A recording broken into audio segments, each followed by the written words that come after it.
પૂજા કરતી વખતે મળ્યો આ સંકેત તો ભગવાને સાંભળી લીધી છે તમારી પ્રાર્થના।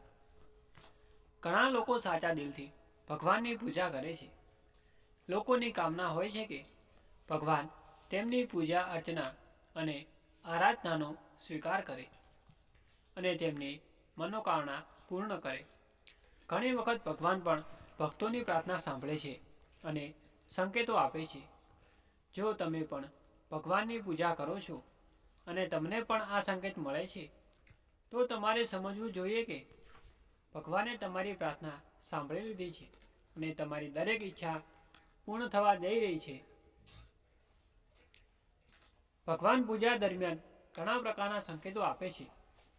એક મોટો સંકેત એ છે કે કોઈ વ્યક્તિ પૂજા કરતી વખતે રડવા આવે છે અથવા તેની આંખોમાં આંસુ આવે છે તો તે સમજવું જોઈએ કે ભગવાને તેની વાત સીધી સાંભળી છે।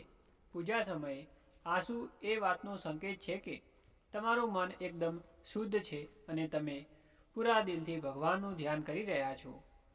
આ વસ્તુ થકી ભગવાન સાથે સીધો સંપર્ક થાય છે। પૂજા કરતી વખતે આંખોમાંથી આંસુ નીકળવાનો સંકેત દર્શાવે છે કે તમારી પૂજા સફળ રહી છે। ભગવાન ભાવના ભૂખ્યા છે। જ્યારે પણ ભગવાનની પૂજા કરો ત્યારે સાચા મન અને સંપૂર્ણ ભાવનાથી સાથે પૂજા કરવી જોઈએ। સાચા મન તેમજ સંપૂર્ણ ભાવનાથી જો ભગવાનની પૂજા કરવામાં આવે તો ભગવાન પ્રસન્ન થાય છે અને ભક્તોની વાત પણ સાંભળે છે। પૂજા કરતી વખતે આંખોમાં આવતા આંસુ પણ સંકેત છે કે તમારું મન સંપૂર્ણપણે શુદ્ધ છે અને તમે શાંત વલણથી ભગવાનની સેવામાં લીન છો। જો લોકોનું મન શાંત હોય છે અને જેમની લાગણી ઈશ્વર પ્રત્યેની સાચી હોય છે તેઓની ઈચ્છાઓ ભગવાન અવશ્ય પૂરી કરે છે।